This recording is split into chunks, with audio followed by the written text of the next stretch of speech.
estuve mirando el primer parcial, entró hasta intereses. Tomamos las dos últimas preguntas son de intereses y no tomamos nada de evasión fiscal, evasión, elusión y mora.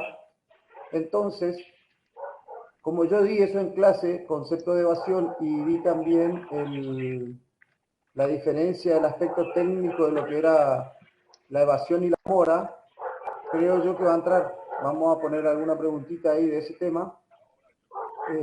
Actualmente, yo creo que les había explicado, para que ustedes sepan, que cuando hablamos de evasión fiscal, la evasión tributaria conceptualmente primero tiene un concepto, pero después, fundamentalmente cuando se habla de aspectos técnicos y lo vinculamos con la mora es la situación en la cual el contribuyente, al incumplir con su obligación material, es decir, el pagar un impuesto en tiempo y forma, cuando tiene la obligación de pagar, incurre en mora automática, artículo 37. A partir de ahí, como bien la ley lo especifica, el interés resarcitorio se empieza a devengar de manera inmediata con el solo hecho de que suceda el vencimiento, y a partir de ahí, si no hay pago, empieza a devengarse el interés. Esa es la situación técnica de mora, y técnicamente responde a la situación de incumplimiento material de pago de una obligación que surge de una declaración jurada presentada por el propio contribuyente, es decir, que es la exposición a lo que el contribuyente mismo ha declarado en base a la obligación que tiene de presentar la declaración jurada el día que vence.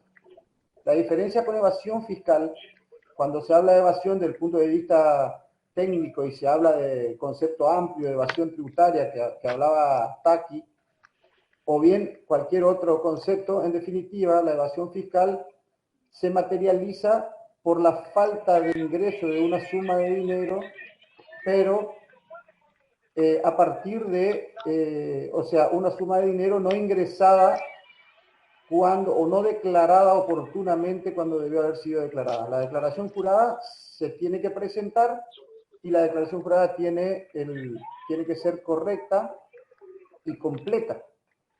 O sea que tiene que incluir todos los hechos imponibles el día que vence.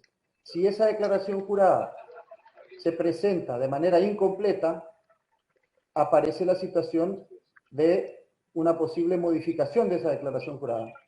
Y recuerden el concepto de determinación de oficio, que decía que cuando la declaración jurada no se presente, o cuando la que presente resulte impugnable, esa posibilidad de impugnación implica que la declaración jurada no fue correctamente presentada y consecuentemente debe ser rectificada por el contribuyente, o bien sometida a una determinación de oficio por parte del fisco para determinar esa diferencia.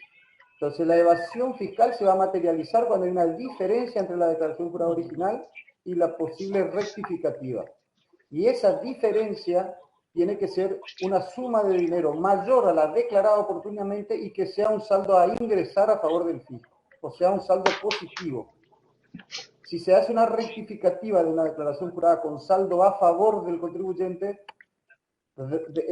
disminuyendo solamente ese saldo, por ejemplo, tengo una declaración jurada de IVA que tiene un saldo a favor de 30.000 pesos, y a partir de la inspección se ajusta ese saldo a favor y queda un saldo a favor de 1.000 pesos, por esos 29.000 que se ajustaron, disminuyendo el saldo a favor, no constituye evasión desde el punto de vista técnico, porque no se consolida una falta de ingreso de una suma de dinero al fisco. Es decir, no hay base para calcular la multa, porque todo el sistema de aplicación de sanciones, como lo vimos también en clase, surge a partir de una base sobre la cual se tiene que aplicar. Es decir, cuando hay una omisión de impuesto, artículo 45, o cuando hay una defraudación del artículo 46, los topes o los montos o los porcentuales que se aplican en el caso del 45, que son de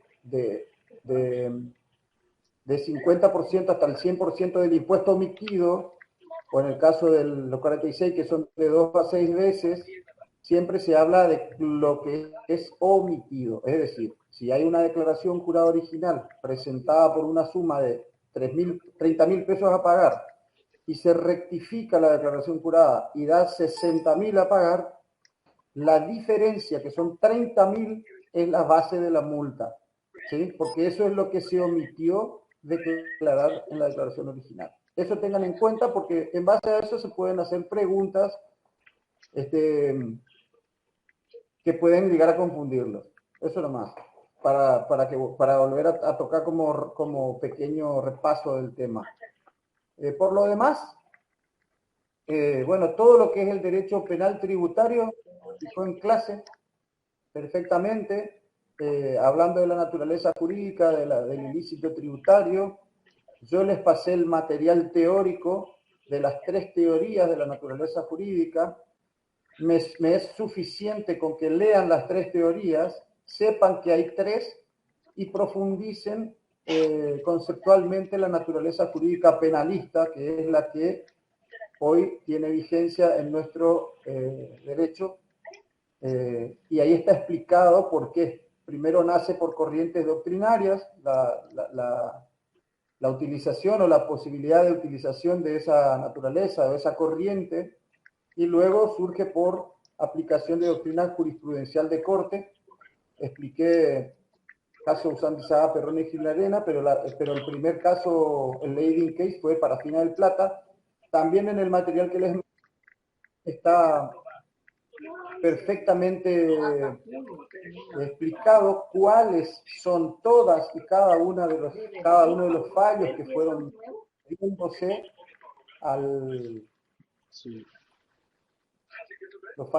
sucediéndose al original, luego del Parafina del Plata, que fue el primer caso que determinó, digamos, que todas las infracciones tributarias tienen naturaleza penal. Se fue extendiendo a cada uno de los artículos de la ley que trata de ilícitos tributarios. Eso está explicado en una filmina y creo que en las 2 filminas que les pasé está en una de las filminas bien desarrollado. Me interesa saber que sepan nomás cuál es la naturaleza jurídica y por qué, ¿sí? Así que algo de eso puede llegar a entrar. Después les pasé material de la clasificación de los ilícitos, un material de Folco, que es una fotocopia de un libro, donde también están los principios constitucionales o el principio del derecho penal general aplicable a la materia tributaria. Que eso está como punto en el programa, no se dio en clase, pero les di el material como para que lean y tengan ideas. No sé si entrará eso, pero creería que vamos a circunscribirnos a los que pudimos dar en clase específicamente. También les pasé el material que les prometí, les dije que hay un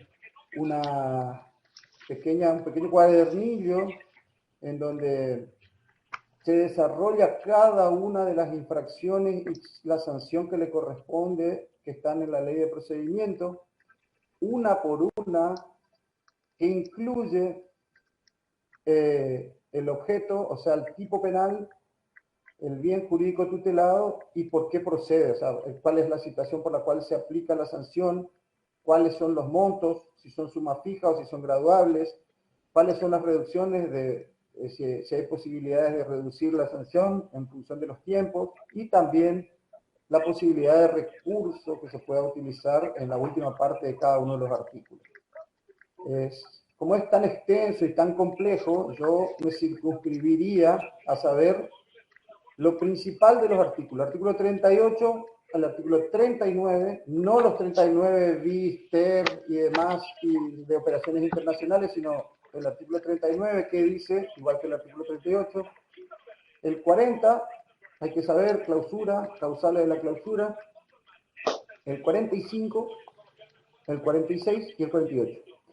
En el 47, lean el artículo 47, ese es el artículo que habla de las presunciones de conducta dolosa, y que también se hace mención, ahí en el material está mencionado como cuando el fisco utiliza algunos de los indicios de conducta dolosa que se detallan en ese artículo 47, está haciendo una presunción de conducta dolosa que lo que implica en la práctica es que hay una inversión de la carga probatoria en cabeza del contribuyente, y es el contribuyente el que se tiene que defender de esa imputación que le hace el fisco a partir de la presunción de la conducta dolosa en base a esas circunstancias objetivas que se especifican en cada uno de los incisos del artículo 47.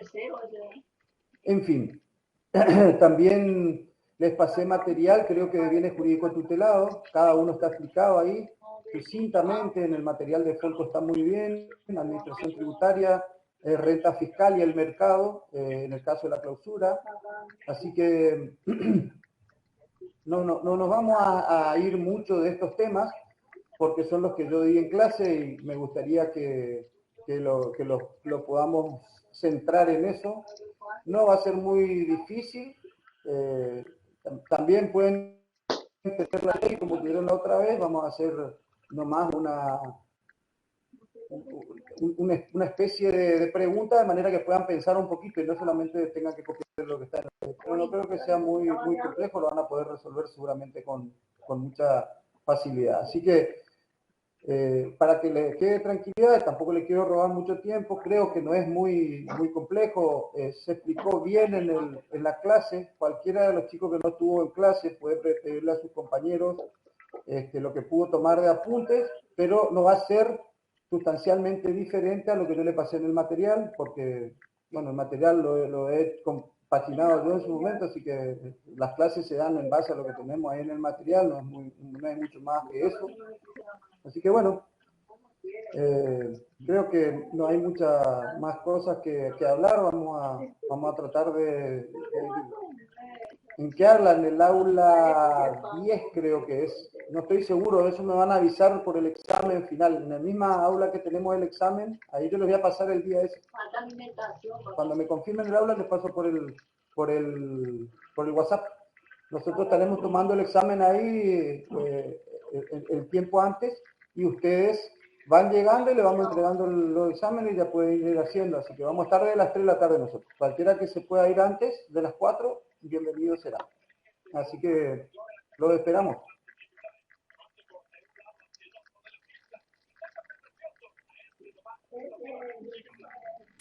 Bueno, profe, gracias. Listo. Cualquier cosa, alguna consulta de último momento, me pasan por WhatsApp. Y si no, bueno, que la suerte los ayude. Nada, le digo nada. No, pues, profe. No, profe, así no. Nos vemos el miércoles 15, 16 horas. Hasta luego, profe. Gracias. Buenas tardes. Chau, chau. Hasta luego.